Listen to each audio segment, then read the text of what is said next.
It's a pleasure to introduce Dr. Cara Wall-Scheffler, Associate Professor of Biology at Seattle Pacific University.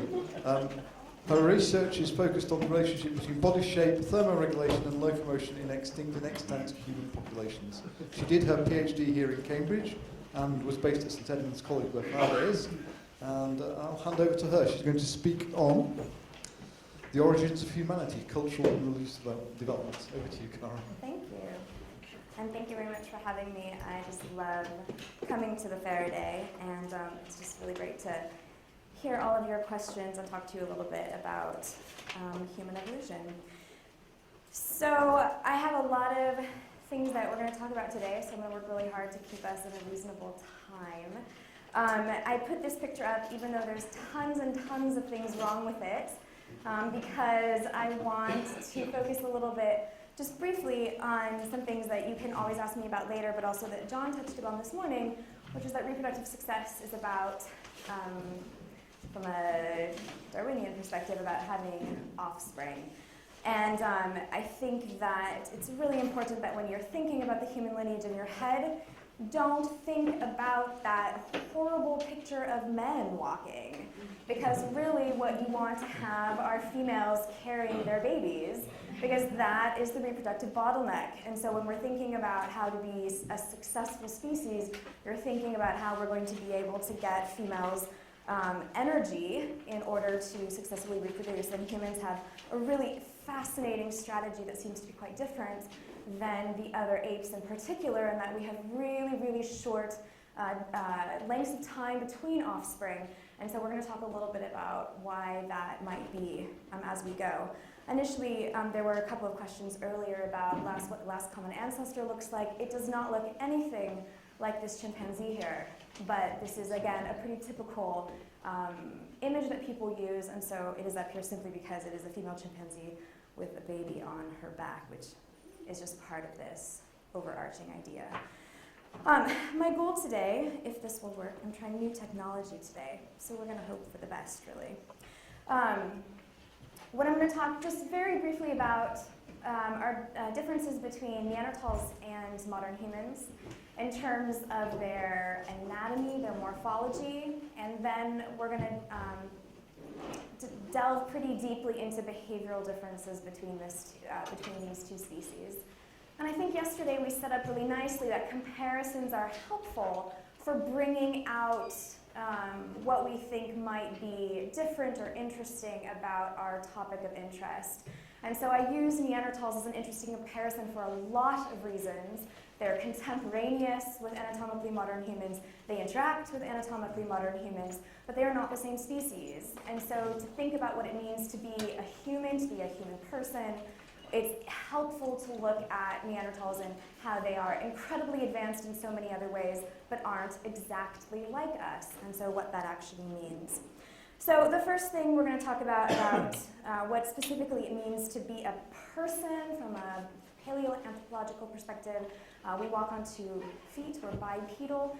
And even more importantly, and I'll show a couple of different figures of this in just a moment, is that we have a really interesting shaped pelvis. So we're definitely bipedal. Everyone in our lineage is bipedal. Nobody else but anatomically modern humans, modern Homo sapiens, have this specific type of bipedalism that we do.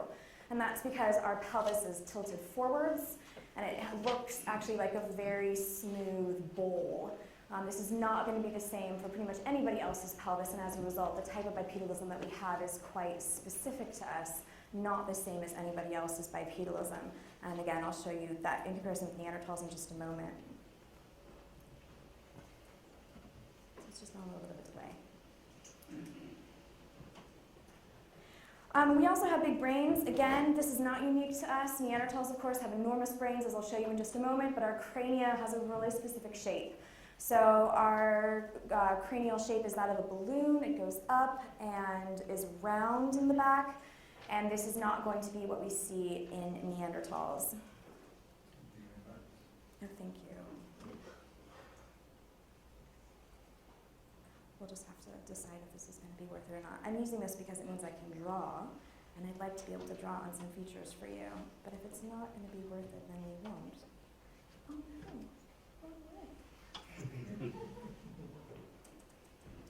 right.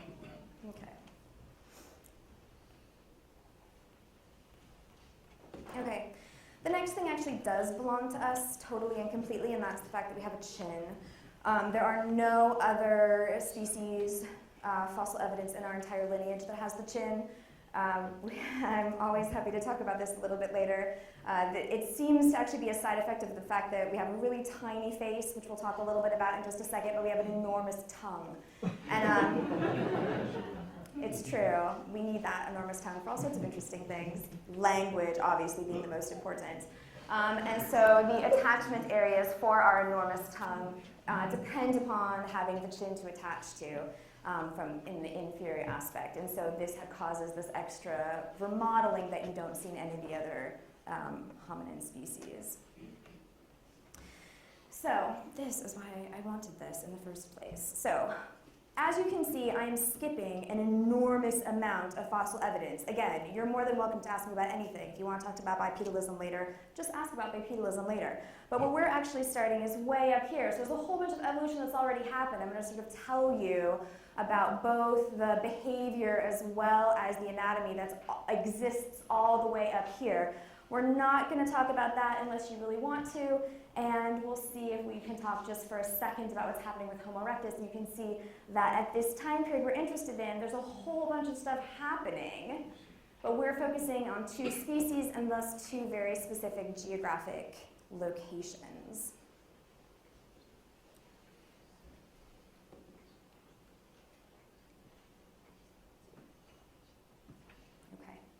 And these are the different geographic locations. So in Asia, we have Homo erectus. And here in Africa, we're going to have anatomically modern humans. And here in Europe, we're going to have the Neanderthals. And so we're going to focus here, and we're not going to worry about what's happening over there for now. Though again, Homo erectus lives there for a very long time. They do a lot of really interesting things. They just don't really interact with people in a way that we're really interested in today. But again, you can ask me about that later if you would like. So here is the in situ evolution of Neanderthals from a fossil perspective that's happening in Europe. So here, at 1.2 million years ago, we have a species that is called Homo antecessor. This is not the only fossil evidence that exists for Homo antecessor, but this is the specimen that the date belongs to. And so this is why I'm showing you this specimen today. This is Homo heidelbergensis. It is known at the moment most from a site called Atapuerca. It is dated to at least 450,000 years ago and has a series of traits that are derived characteristics similar to Neanderthals. This Neanderthal is from Forbes Quarry, that's in Gibraltar. It's a quarry, and so there is no date associated with this specimen, but it shows some of the most classic Neanderthal morphology, which is why I'm using it. Most Neanderthals are going to be dated to about 200 to 64,000 years ago. So it's probably somewhere in that range just because it shares a sort of classic Neanderthal morphology.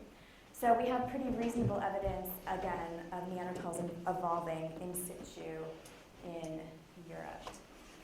Here's the same picture. This is the snapshot of what's happening in Africa.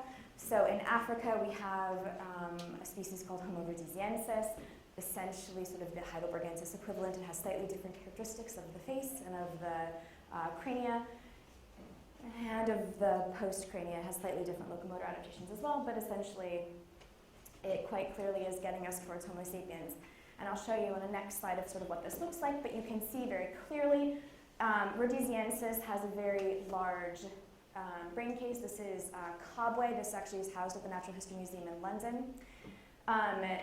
This is the first anatomically modern human. This is from Herto in Ethiopia, dated to 160,000 years ago. You can see it has that really nice balloon-shaped crania, really small face tucked up and under the crania, reduced brow ridges, a pretty thin cranial vault, really small teeth, which is getting us towards that chin, which we'll show you in a little bit. And then this is CAFSA. We're going to talk a lot about CAFSA today. It has some really interesting burial characteristics. Again, absolutely anatomically modern humans, high forehead, balloon-shaped crania, small face tucked underneath. And so very typical of what we see happening then in Africa from an anatomical perspective. So here we see the species side by side, keeping in mind that they've been evolving separately for about 1 million or so years. one population in Europe, one population in Africa, more or less. Neanderthal here on the left, anatomically modern skeleton here on the right, and then here we have humans on the left and a Neanderthal crania here on the right, and of course all those things that I was just talking to you about. Neanderthals have a very low American football-shaped head. We can just call it rugby-shaped, that's fine also.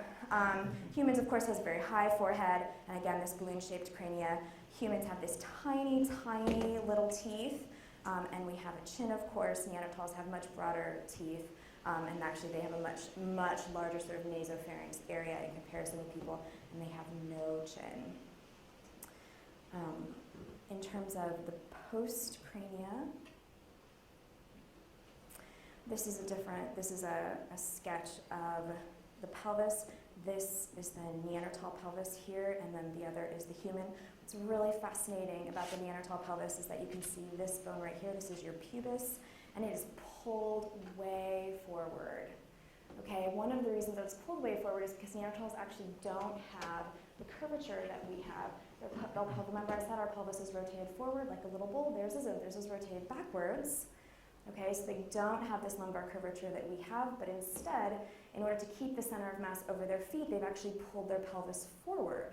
Okay, so again, nobody has the same type of locomotion that we do, and Neanderthals, as well as the Heidelbergensis prior to Neanderthals, have this very, very different bipedal strategy. Additionally, what you can't really see from either of these is that their ilia, which you can touch right here, the side of your pelvis, it flares quite a bit out. As you know, most humans have quite upright ilia. So there are a number of differences. One of the best differences the most will study is that Neanderthals have incredibly short tibia, incredibly short distal segments. There's a whole host of reasons why this might be true. Most of the explanations have to do with their cold adaptations. There's some really, really cool locomotor reasons for this as well. So their bones are also much more dense than ours. I can't remember if there are any anatomists here. Cortical bone? Does that ring a bell to anybody? So yeah, the amount of, you know that you have an inner area with marrow and an outer area of cortical bone. So Neanderthals' cortical bone is much, much bigger. Their bones are heavier. Their medullary cavity, where all your marrow is much, much thinner. So their skeleton is heavier than our skeleton is. So this is just a range of discrete and measurable and quantifiable differences in anatomy between Neanderthals and modern humans. So here comes some of the cool stuff. When we're talking about differences between humans and any other member of the bipedal lineage, any other hominin, we're looking for really specific things in the archaeological record. Some of these things are cool tools. These cool tools are used to catch slippery things or fast things. This is specific only to anatomically modern humans. And this is a universal, which is really, really hard to find among humans, as many of you may know. Humans also have pretty dramatic trade and transport networks. Again, this is something that seems to be pretty consistently a human universal. We're going to be looking for evidence of long-distance trade or transport when we're trying to discover whose archaeological record seems more behaviorally modern. And we're going to be looking for symbolism. And the reason we look for symbolism is because in the anthropological community, in the archaeological record, symbolism is used to define when language emerges, and as a general rule, when language emerges, then some sort of religious or spiritual understanding is considered to be part of a symbolic package, if you will. It's very unusual among modern paleoanthropologists to speak about a package. We don't like packages. We prefer to think about how things emerge in a mosaic, if you will. But when we're talking about symbolism, the symbolism, language, religion package is generally considered to just go together. So as soon as we see something symbolic, the general consensus is that we're moving towards something like religiosity or spirituality. So these are the types of things we're going to be looking for. I don't want you to think that even though we're looking for these different types of evidence, they don't interplay with each other. And most of the arguments about why humans have been so successful in so many different environments and conditions is because this combination of things that allows them to get access to huge amounts of resources, which then they share with those reproductive females to make the interbirth interval really tiny, and then of course humans outpopulate everybody else. I also don't want to give the impression during this talk that Neanderthals are not extraordinarily successful species. They had many types of advanced technology, some of which we'll talk about today, and they're definitely not the sort of brutish cavemen that is often depicted in all sorts of situations. In America, we have commercials by a car insurance company called Geico, which is quite unfair to the depiction of Neanderthals. At this point, all hominins have fire. Fire emerges around here. So everybody has fire.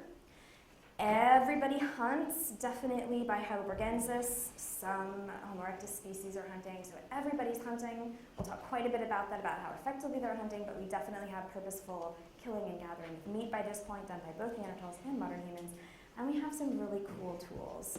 And we're going to talk about what these tools are,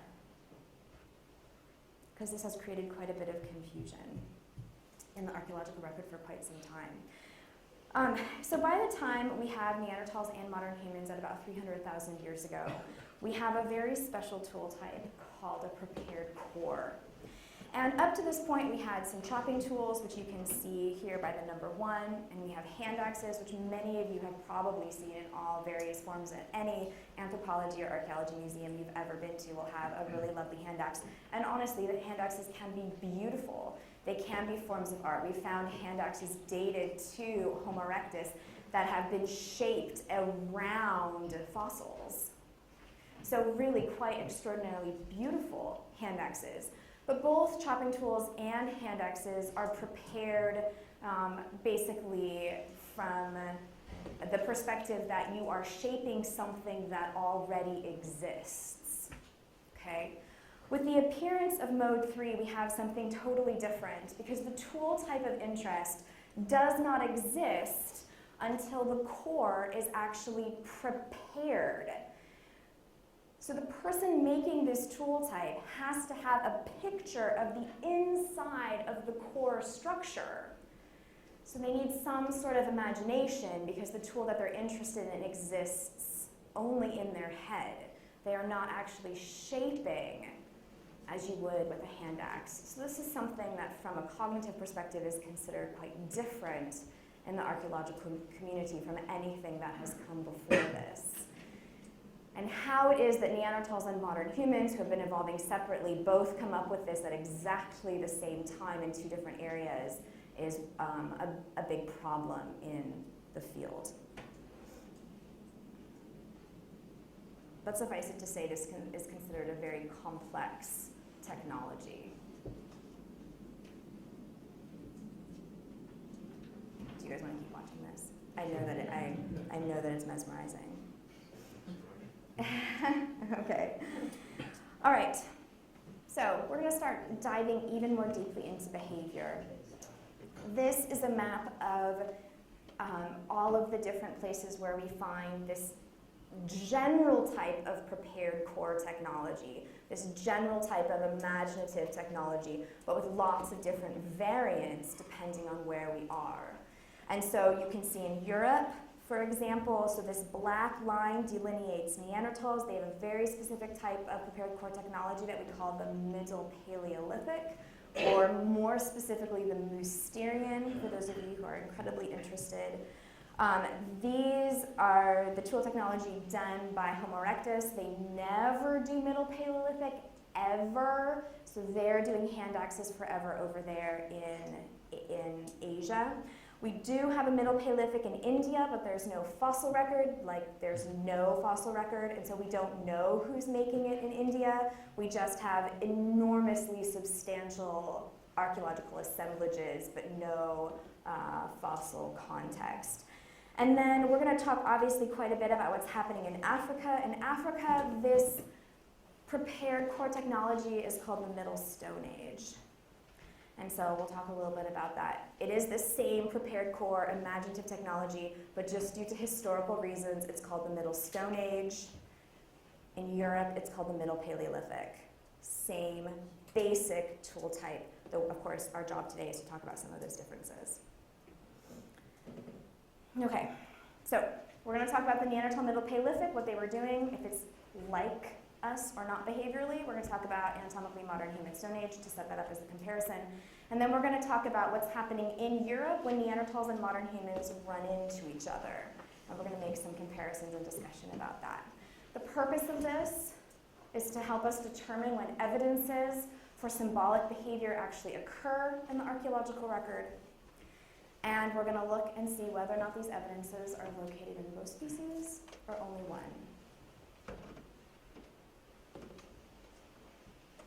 Okay, Neanderthals. So, Neanderthals hunted prime-aged ungulates. This was one of their main sources of nutrients. It's interesting, for those of you who are not ecologists, it's interesting that they hunted prime-aged animals because this is against the typical carnivore pattern. Some of you may know carnivores tend to go after the weak and the infirm, and so here we see Neanderthals not doing that. Neanderthals are hunting the best, the most difficult to acquire resources, and they are hunting them in pretty close quarters, which we'll talk about in just a minute. So they were extraordinarily effective. Usually we see sort of hand-to-hoof combat, sorry. We see sort of small numbers. There are a couple of instances where we have drives, where we actually see large numbers being slaughtered, but as a general rule, when we're looking at a site, there are these prime-aged adult animals being hunted very well. We have quite a few coastal Neanderthal sites. Now that underwater archaeology is such a big thing, we're finding more and more. And so we do see evidence of Neanderthals finding slow-moving resources. And we find remains from all of these at a lot of the Mediterranean sites. And there is also a growing body of evidence that Neanderthals also used seasonal resources such as grains and fruits, legumes, olives, and a whole sort of other types of resources growing on trees. Throughout the Mediterranean and the Levant region. So quite a diverse diet. They're nothing fast, and even with the seals, nothing particularly slippery, like fish in water. Some of the important evidences for what Neanderthals are doing do come from their care for the sick. There are a number of individuals who show pretty dramatic evidences of not being able to care for themselves, but who lived for very long ages. So this is the old man of La Chapelle, and as you can imagine, in Paleolithic land, old means he was probably just over 40. But you can see some really cool things about him. You can see quite clearly that not only did he not have teeth, but his mandible had been completely reabsorbed, so there weren't even teeth, there weren't even sockets for the teeth. The bone had been completely remodeled, so he had been without teeth for a very, very long time. I'm not showing you any postcrania right now, but he does have a complete postcranial skeleton, and his, particularly his lumbar region and other extremities show heavy, heavy arthritis. So not only would it be difficult for him to chew food, Neanderthals also use their mouth for processing of food. He's not able to do any of those things, and he's not really particularly mobile. Neanderthals had pretty high mobility in a particular region, and so this individual is not able to essentially care for himself, gain access to resources, and yet he obviously lived for a very long time. This is one of the many individuals from Shanidar, and this individual sustained a blow to the left temple. The bone healed, though this individual was probably most likely blind in the left eye due to the collapse of the socket. The entire right side of his body is paralyzed. So again, not somebody who is able to care for himself, but definitely someone who has lived long past the time of injury and has been able to survive with other individuals helping. And so this sort of pattern is actually quite typical. Neanderthals show a dramatic amount of healing of bones, meaning that someone has been caring for them during their healing process. So this was actually mentioned this morning in response to John's talk. So every black word that you see above that red line, every single one of those sites is where we have one or more, 6, 7, 8 Neanderthal skeletons, okay? So the fossil record for Neanderthals is enormous. We also have a huge range of ages. We have infants, juveniles, adolescents, adults, everybody. Why? Why do we have such an amazing fossil record for them? The general consensus is that we have this incredible fossil record because they were putting their individuals in the ground. Okay? There really isn't another way to explain the completely articulated skeletons that are uncovered in these caves. So yes, it is definitely true that Neanderthals are putting their dead into the ground. Really, honestly, no grave goods. Okay? There isn't anything with them. They're in the middle Paleolithic. They are not colored with ochre. They don't have, red deer antlers buried on top of them. They don't have grave goods, but they're definitely intentionally placed into the ground, okay? And so there is a very, very large amount of paleoanthropologists who would say that there might not have been anything spiritual about this putting into the ground, that it's simply good hygiene or something like that. We'll come back to that in just a minute. But that is pretty open to interpretation given that they are in the ground, articulated purposefully. So it's actually quite remarkable. There are a few sites where Neanderthals are not perfectly articulated and placed in the ground. There are a few sites where Neanderthal bones are heavily processed in the exact same way as the red deer are at the same site. That is, they are defleshed, there are puncture wounds to remove marrow, and they are obviously butchered. So again, people interpret this in different ways, that it could have been some rival group, that they were simply processed out of a disrespect. Other people have said that following sort of a New Guinea pattern of trying to get strength from someone, that they were actually eaten in a cannibalistic way, but you're not going to know that specifically. So suffice it to say, they're processed, and actually the bones are dumped in the refuse heap with the other red deer. So it is an interesting pattern that pops up in 3 or 4 very specific Neanderthal sites. Interestingly, some of the Neanderthal sites where ancient DNA has been extracted, so there is sort of a subtext that if you sort of remove all the marrow, you're more likely to be able to get DNA later. So sort of an interesting side effect of this processing. Okay, so just due to time, I'm going to summarize really quickly the Neanderthal Middle Paleolithic, and I'm going to tell you a couple of things that I wasn't able to show you data for, but I'm more than happy to talk about the data at another time. I am going to be one of the small group people tonight, so if you want to ask me some of these questions in small group, please feel free. Or just talk to me at dinner. So, hunted prime-age mammals, acquired marine resources, we talked briefly about that. Significant care for the sick and elderly, showed you data for that. They buried their dead and in some cases processed their dead, so I've shown you data for all of those things. What's interesting about Neanderthals is that they don't really change their behavior over time and space. So it happens in one region, pretty much happens in that region forever, with one quick exception we'll talk about when we talk about the Upper Paleolithic. But how they're using the environment, how they're acquiring their red deer, their large ungulates, what they're doing does not change. And we have huge, huge climatic cycling during this time. Okay, so we have ice ages, we have interglacials, we have all sorts of highly seasonal environments, less seasonal environments. We have a whole host of things going on. We're not seeing any changes in their behavior. So this is super, super interesting. We are not seeing any long distance transport, ever. Also super interesting. And we have no evidences during the Neanderthal Middle Paleolithic for symbolism or art.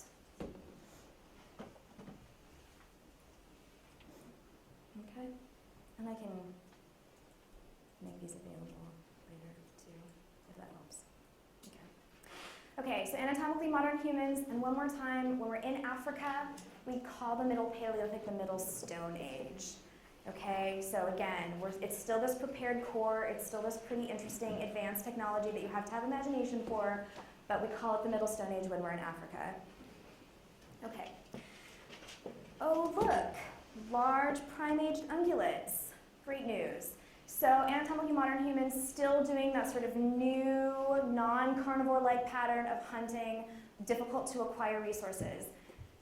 Some people will say that the African ungulates are more difficult or more dangerous to catch than the European ungulates. They're both pretty hard to catch. So I don't know if I would go so far. And anatomically modern humans in Africa do also show evidences of drives in numerous locations, so it's a pretty typical way of acquiring large ungulate resources in both locations. At marine sites, both in North Africa as well as South Africa, we also show hunting or gathering of shellfish, as well as slow-moving sea turtles, just like we saw above. And we definitely see the widespread use of seasonal resources like legumes and nuts, and to some extent, fruits. We can come back to that later if you'd like. What we do see in the Middle Stone Age is the acquisition of something slippery. So we see the use particularly of catfish at a number of sites throughout Africa, particularly Central Africa, and so we definitely, this is the first moment where we're seeing something different. We can come back to that in a little bit. The technology is regional and variable. Additionally, they have added in a new tool type to that classic Mode 3 assemblage, and that they're starting to make blades and points, and this is very fine, small work that takes a lot of time to produce. And time is something that's going to pop up as being really interesting among modern people. Additionally, in the Middle Stone Age, we see the first evidence for projectile points. Projectile points is a human universal. Again, it's one of the very few that we have, so we revel in it. We never, ever, ever, ever, ever see projectile points among Neanderthals. So this is something that's very interesting. They both do hafting, so Neanderthals definitely are going to put their stone tools onto something wooden, perhaps, but Neanderthals aren't spending the time making something small and aerodynamic. So modern humans are taking the time to learn and create something that takes hours and hours to make, something that is small and aerodynamic. The same thing is thus true with bone. Anybody can see that bone is pretty sharp, but actually creating a bone tool takes a rather substantial amount of time. And so again, we do not see bone technology among Neanderthals, definitely not during the Middle Paleolithic, but bone points pop up pretty much immediately in the Middle Stone Age in anatomically modern humans. These are a series from South Africa. We have harpoons. These are found in association with catfish. This group in particular is from a site in the Congo, and these are made out of bone, and they're harpoons, and they're used to catch fish, and so that's just pretty great news in terms of modern human behavior. Okay, so transport distances. So we're looking here in East Africa for this particular study. Similar studies have been done at other parts of East Africa, all over Central and Sub-Saharan Africa, on different types of tool structures. This particular study is on obsidian. Obsidian is a really useful substance for doing transport distance studies because each location of obsidian sourcing has a very specific chemical structure to that exact source.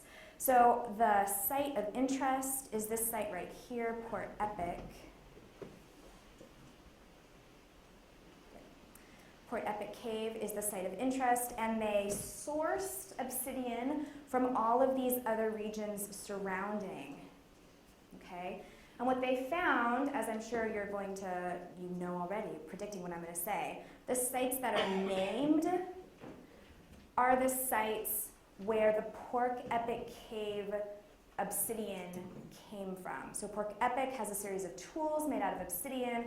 The source for the obsidian for those tools is from these other sites extremely far away. And so you can't really see, but this is 200 kilometers. Modern hunter-gatherers living today do not travel more than 100 kilometers in an annual year, okay?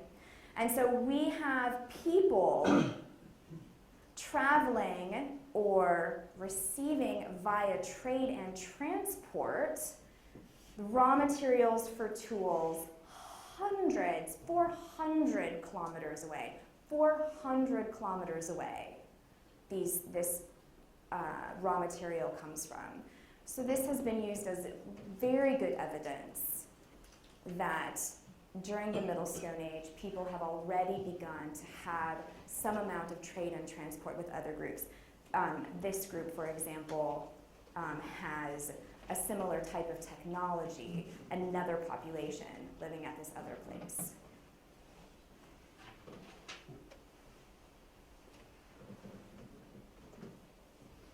Okay, so some other non-economic aspects of the Middle Stone Age.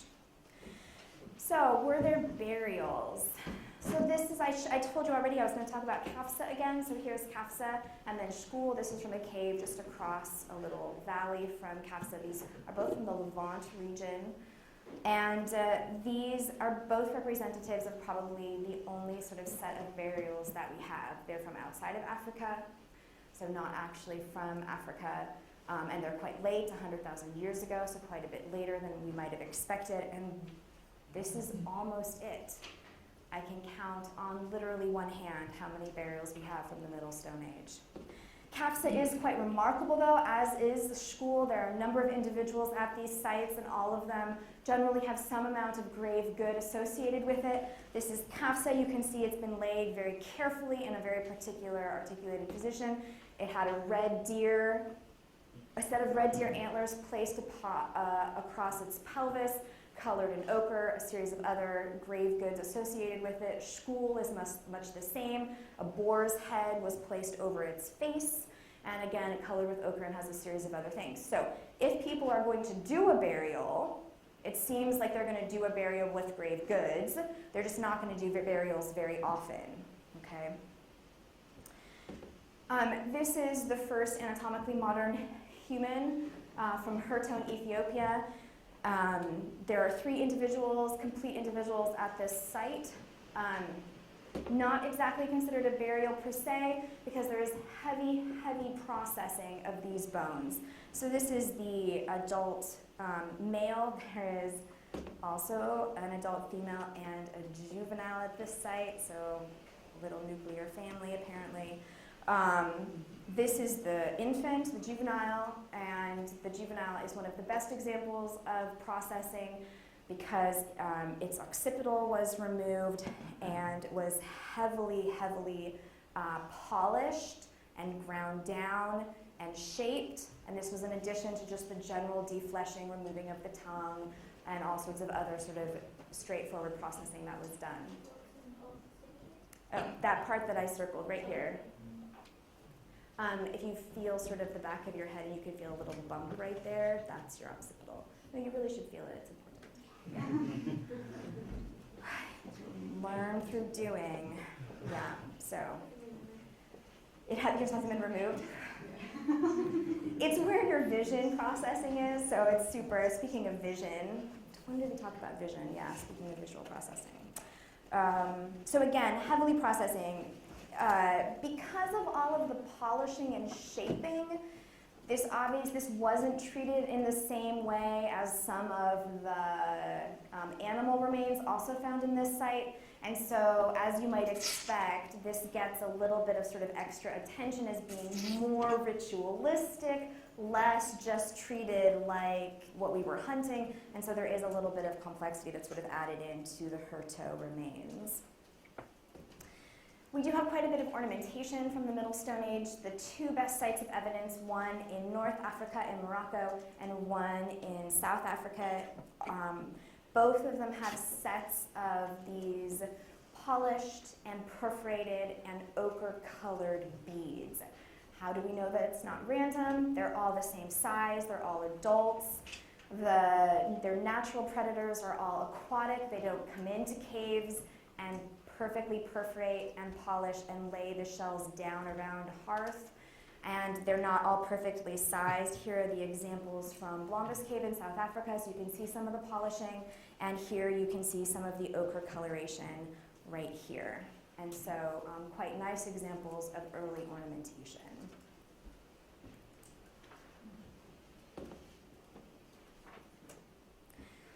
This is the example of art from the Middle Stone Age. So it's geometric patterning on ochre. I personally have always thought that this looks more like a timekeeper than like art, but it is generally published as art, and honestly, even if it was a way of keeping time, that's pretty awesome also. So I think either way you look at it, you have something kind of cool happening here.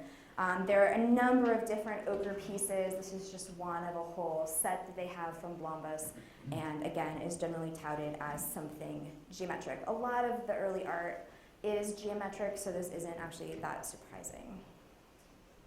Okay, so what did we see in both the Middle Stone Age and the Middle Paleolithic? We saw the hunting of prime-aged animals. So that was good, very advanced, very difficult to do, requires a lot of teamwork and cognitive thinking. We did not, however, see the use of anything little, no rabbits, nothing really fast, nothing that requires a trap. Okay, so we didn't see anything like that. Even though we did see those harpoons, which is quite amazing, we definitely haven't seen hooks and nothing sort of textile-like nets or gorges, and we don't see anything like needles or tailored clothing or anything to that extent in either set of populations. So what did we see in the Middle Stone Age in the people that we didn't see in the Middle Paleolithic, that is Neanderthals? So people had long-distance transport of raw materials. That's quite fabulous and interesting. The Middle Stone Age shows the regular use of bone, as well as the use of projectile points, which again, human universal, super important, and is going to open up a lot of ways to gain access to high quality resources without getting so close that you're really injured heavily.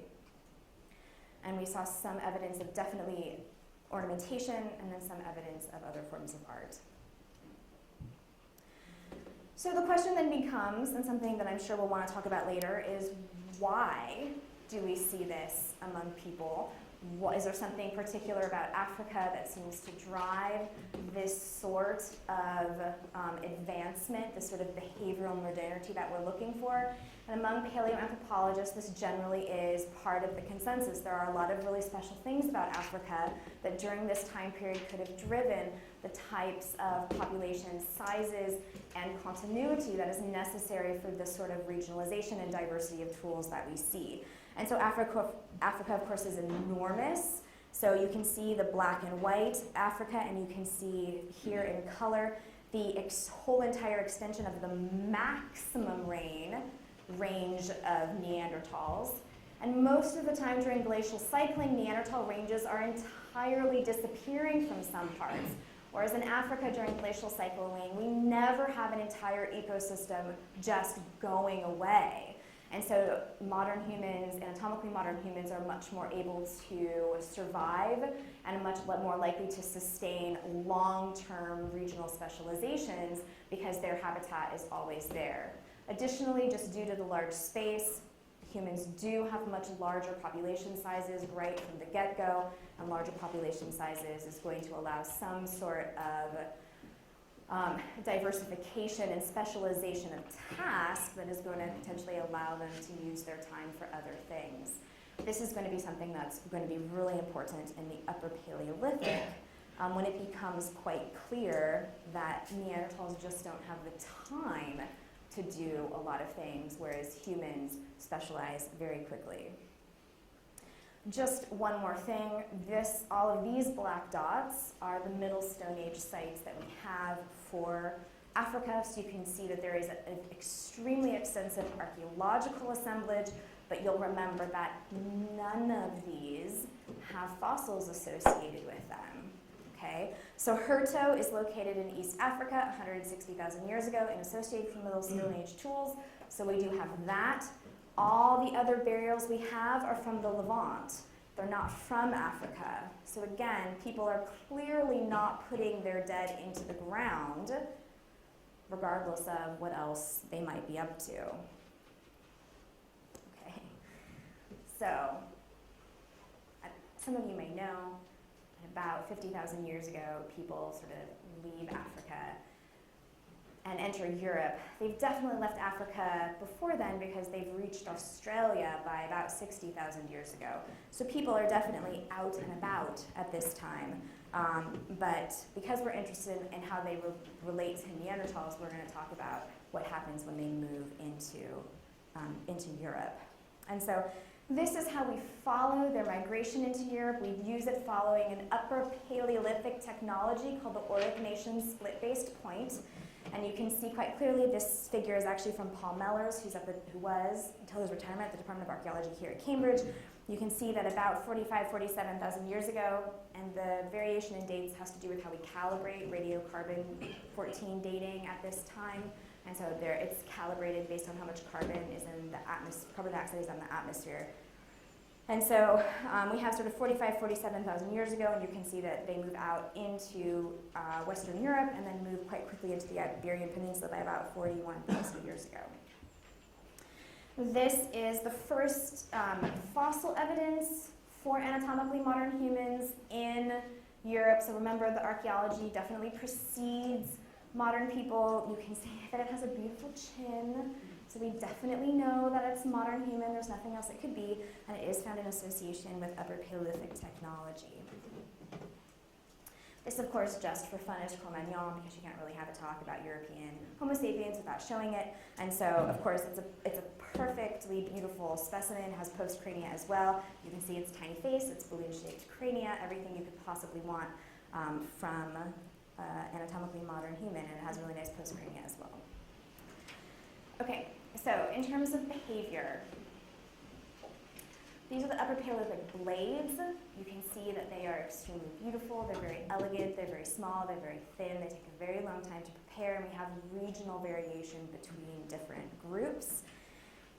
These are the only Neanderthal blades that we have.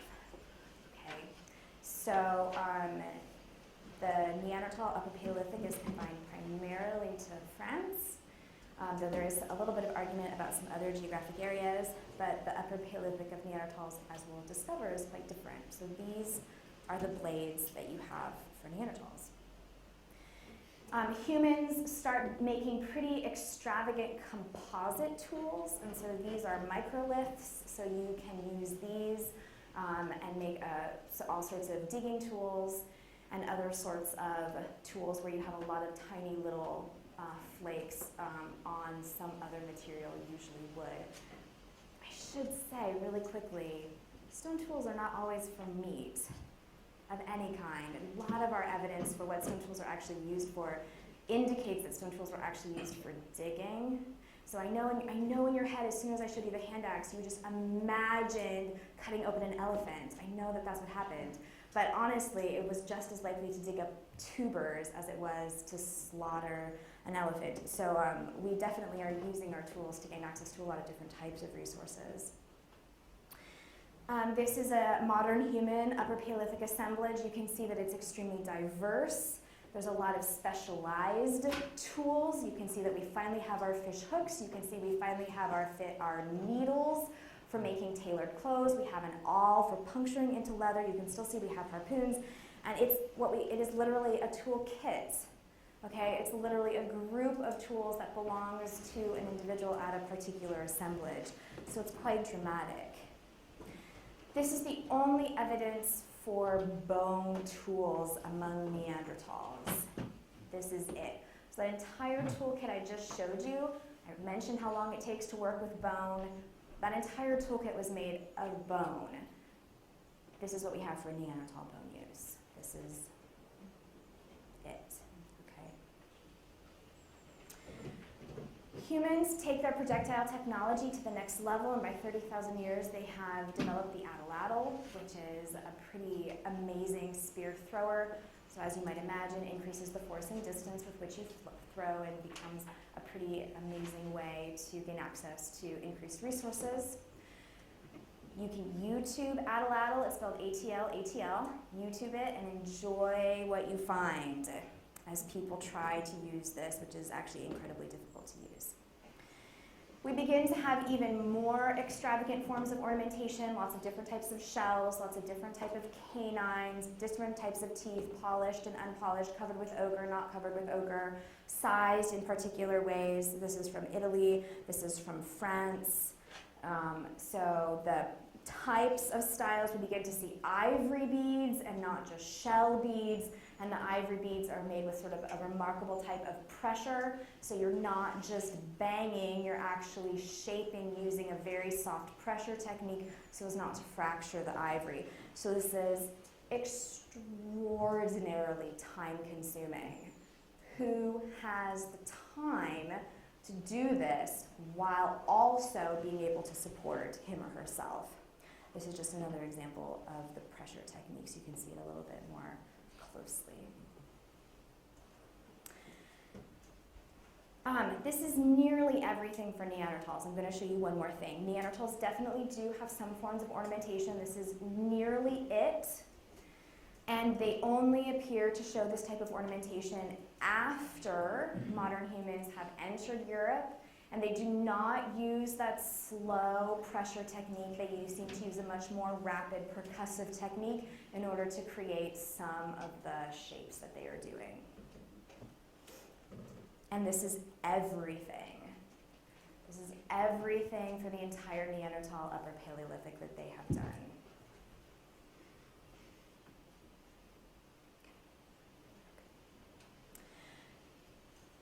So by 28,000, we begin to have sort of a smattering of burials throughout the Upper Paleolithic world, which you can see also includes not just Europe, but also Western Asia.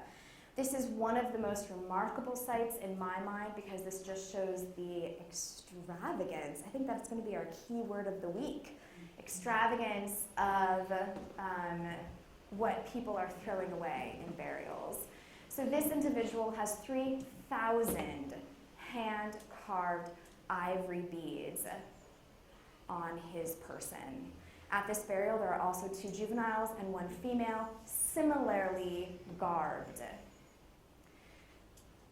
Who has time to make 3,000 hand-carved ivory beads and put them in the ground, never to do anything with them again?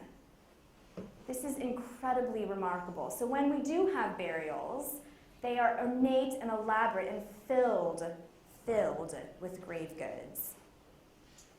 These are the 2 juveniles.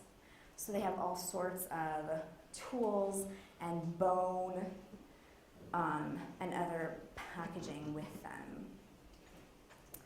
All right, this is all that's found among Neanderthals. Okay, so again, we don't have anything elaborate. We don't have anything elaborate in terms of either.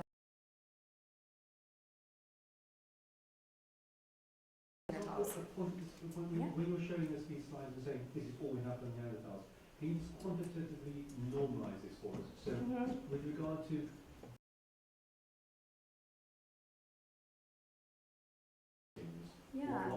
what is the normalized number? Yeah, so I mean, at the time when they're contemporaneous, I wish I had a map for you.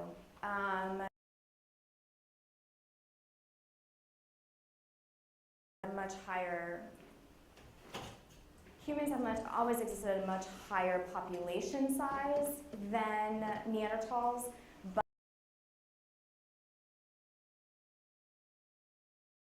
And so roughly about this time, you have humans sort of in one area, Neanderthals in the other, but now they're overlapping, and you have about the same number. Sites increase in number reasonably rapidly, but not really during the Aurignacian. At the time of the Aurignacian, the Mousterian and the Aurignacian are about the same amount of sites in most of Western Europe. The Upper Paleolithic, it takes off quite a bit, so sort of later post-Aurignacian. But at this time, you have 75 or more sites for each. And so at every single site,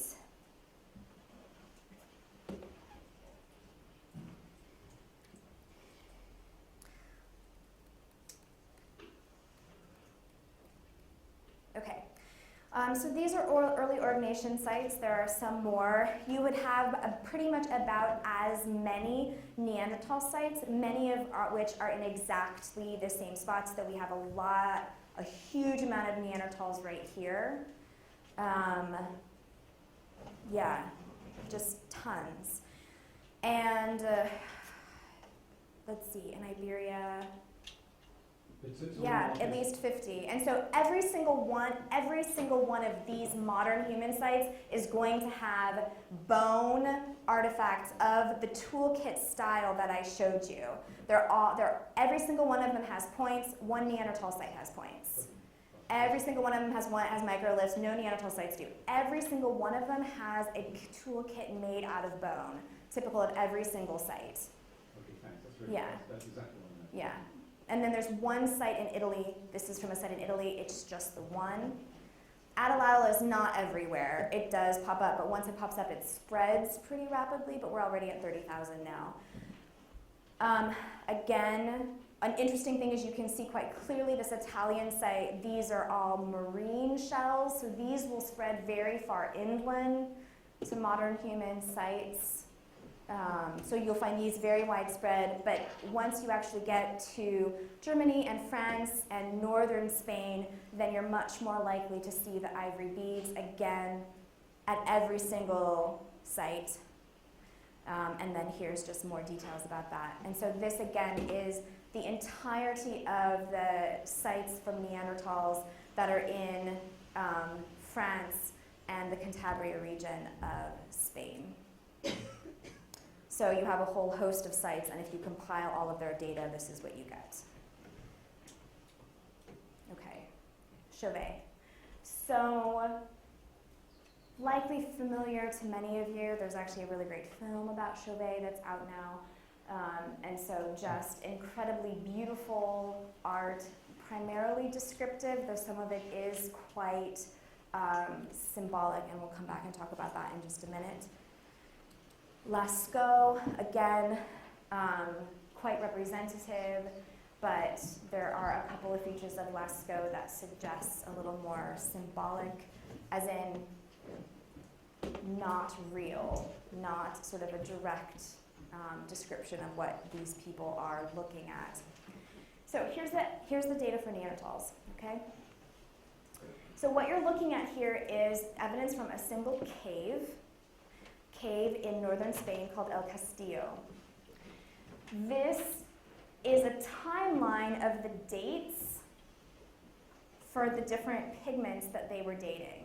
And so we start here, you can see 40, this is probably 50,000 years ago, 40,000 years ago, 30, this must have been 45, each one of these is a 1. So 20,000 years ago. So this is ancient, and this is more modern, more recent, okay?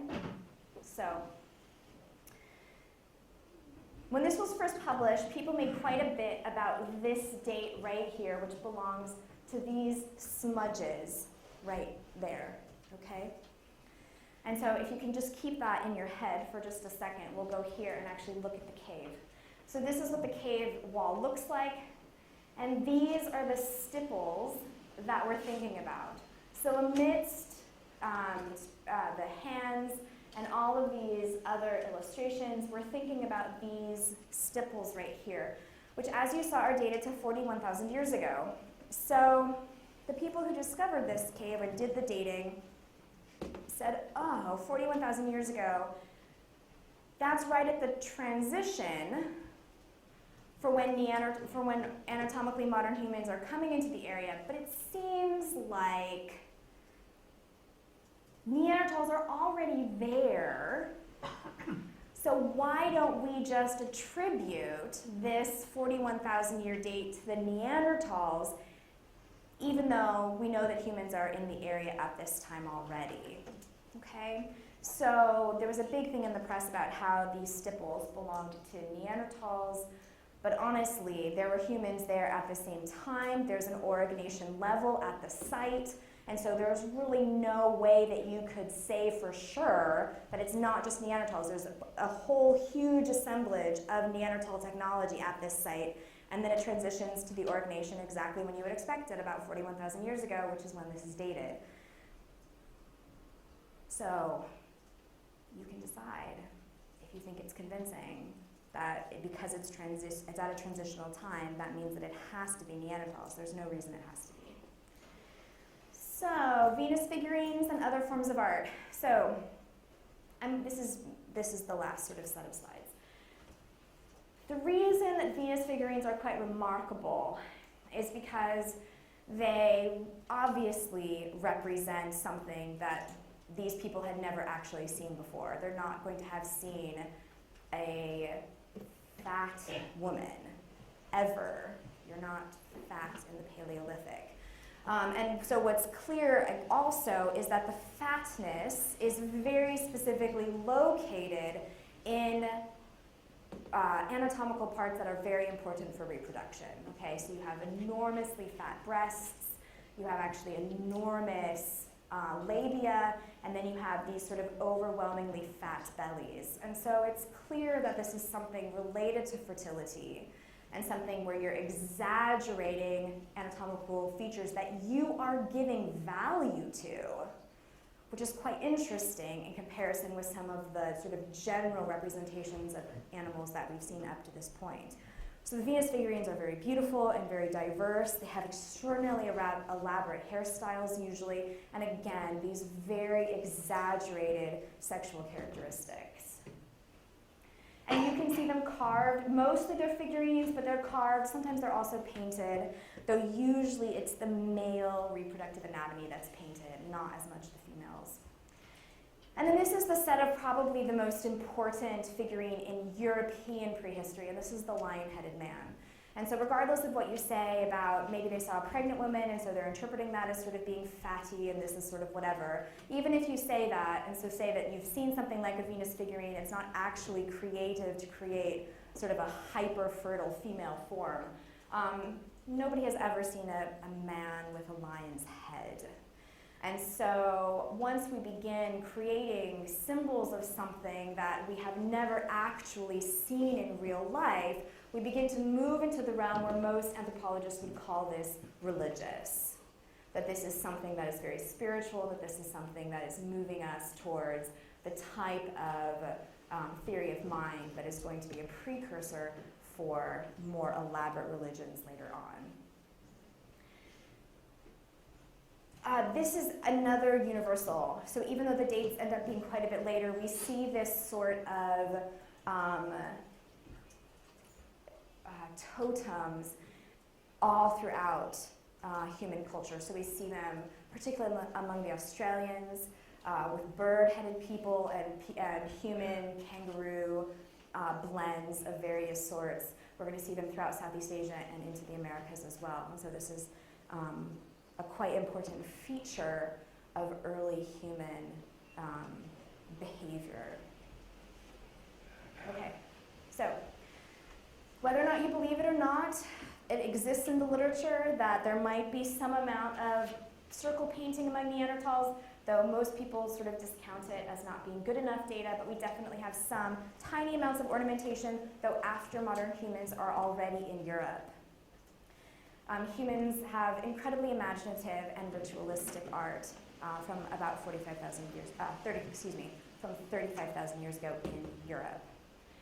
Neanderthals have less sophistication generally. Their toolkits are not as diverse. as anatomically modern humans, and again, the general rationale for this is that they don't have a division of labor. Humans have an enormous toolkit diversity, so someone is spending time making and learning how to make tools while somebody else is hunting for them, processing food for them. There's no long-distance transport among Neanderthals ever, and humans, of course, continue their long-distance transport forever. There's evidence from a variety of different sources that Neanderthals maintained very small population sizes and maintained those for a very long time, whereas humans from the get-go have pretty large population sizes. One of the drivers of moving very long distances is because you finish the resources in the place that you are, the population gets larger, and so you move to the next location. And this is where I'm going to end, just so that you can look at this for a little bit. This is the general perspective based on both archaeological and fossil and genetic evidence. That we have people leaving Africa and going to Australia, going to Asia, going up into the Americas, and then up into Europe. You can see quite late in comparison to the other, well, in comparison to the rest of the old world. But the reason we talk so much about Europe is because it's only in the interactions with Neanderthals that we get the sort of cultural explosion that we see with the European Upper Paleolithic. So while we will have cave paintings in Australia, they're not till very late and they're not quite as elaborate. They tend to be more geometrical. And we're not going to see some of the advanced ornamentation or art that we see among the Europeans, which is sort of one of the reasons why a cultural revolution model existed for so long among Paleolithic archaeologists here in Europe. So, thank you. Thank you. Great. Questions for Cara? Could you wait for the microphone? Claire in the middle there. 2 points. I was going to ask you about theory of mind, but then just at the end you said something about it was only the interaction between the two groups that seemed to drive the art or sophistication in humans. So could you say a little bit more about that? But also the bit about theory of mind was, were you implying that Neanderthals didn't have theory of mind? There's no evidence to suggest that they do. Okay. Did And they not so- hunt cooperatively? So the fact that there are a couple of drives, the archaeologists who have examined the drives do suggest something cooperative. I guess by theory of mind, I would say, how many levels are you asking? So do they sort of recognize that somebody else has a different thought than they do? Their cooperative hunting would suggest that.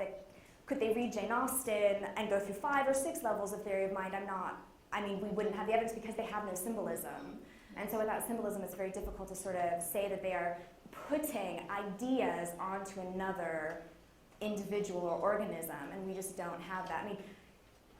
And again, because they have such small populations, you guys are going to have Justin here on Friday, and so anytime you have such tiny groups, that suggests that you're not really able to maintain the necessary understanding of relationships to have much larger groups.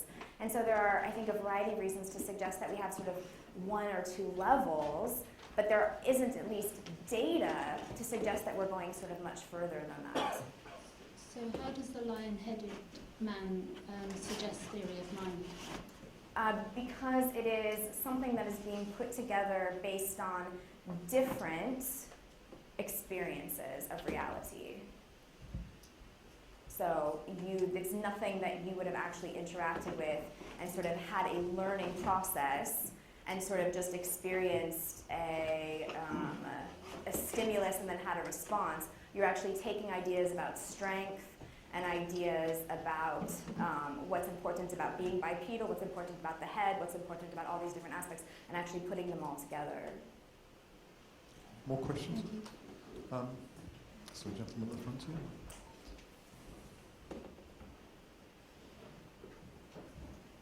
Thank you. You've given us an excellent account of the encounter of Homo sapiens with the Neanderthals. But as you explained yourself, nothing has been said about the Homo erectus. Yeah. And that would have been another sample, and one would have thought very instructive to see. There was obviously an encounter between Homo sapiens and Homo erectus. What are the salient commonalities or differences? Is it possible in very short to tell us how Homo erectus differed? Was it closer to the sapiens or to the Neanderthals? In terms of how they interacted when humans came into the area, Yeah. the data are just coming out right now. China has actually been closed for a really long period of time, so we had a lot of Homo erectus and we had some okay dates, but we actually didn't have any assemblages where we had erectus and Homo sapiens in the same assemblage so we could see what those patterns looked like.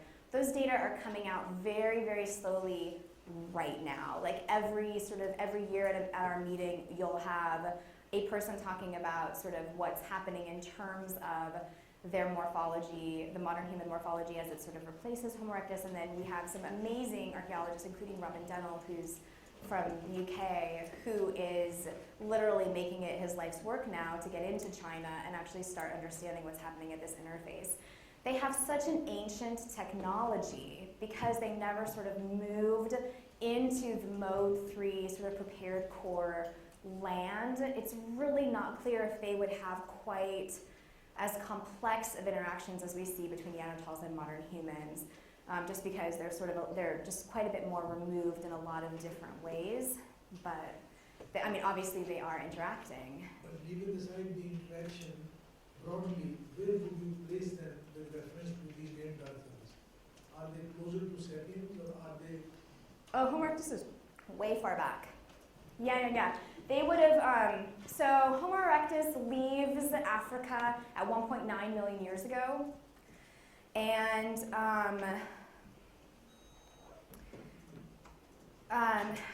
so here we have Homo erectus at 1.9 million years ago. The first dated specimen for Homo erectus is actually in Indonesia, and that's the 1.9 million specimen. We have Homo erectus dated throughout Indonesia, throughout Java, all through this period. We have something very, very similar that we call Homo erectus also in Central Asia and also, of course, in East Africa. So we have these 3 geographic areas where we see something that contains a set of really interesting sort of morphological features that we would characterize as Homo erectus. And so it is an interesting, it is actually a really interesting problem. So in Africa, Homo erectus quite clearly, evolves into Heidelbergensis and then evolves into Homo sapien, well, Homo rhodesiensis in Africa, and then in Europe, Homo erectus from Central Asia into Europe. By 600,000 years ago, we have Homo heidelbergensis. By 250,000 years ago, we have Neanderthals. And so Homo erectus is sort of the last common ancestor way, way back. I would say probably the Dmanisi site of 1.77 million years ago is the best bet for something that has enough morphological variation that it could explain what happens in Europe as well as what happens in Africa. In Asia, Homo erectus doesn't really evolve into anything else. Its postcrania remains sort of the same. There are some interesting changes in its crania, and its cranial size definitely gets quite a bit bigger. So we go from humans, 1,400 cubic centimeters, Neanderthals about 1,400 cubic centimeters, so that's the size of the brain. Homo erectus in Asia goes from 800 to about 1250 cc's, so it's definitely evolving over 1 million years, but it doesn't actually, it doesn't get on any new behavior, and it keeps a lot of its really specific characteristics, which includes these huge brow ridges, the sagittal keel. It has extra bone here. It has a totally different shaped occipital. So there's a whole suite of things that just continues to remain the same despite the fact that it's undergoing an encephalization event. So it is very interesting, but that's sort of what's happening over on that side. Do you want to see some crania? Is that, would that be, but you could,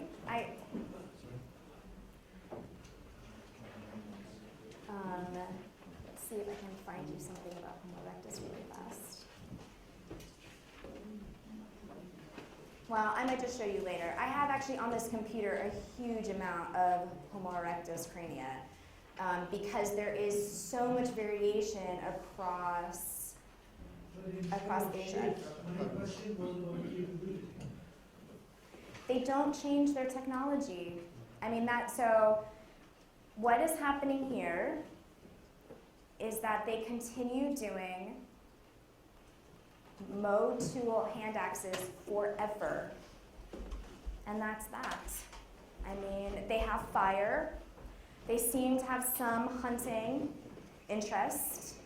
But I mean, hand axes are a really good tool. And so they really don't change. There is a brand new site that was maybe discussed 18 months ago, and that those excavators are saying they might have something sort of like a Mode 3, but they haven't actually published any figures yet, so it's impossible to say.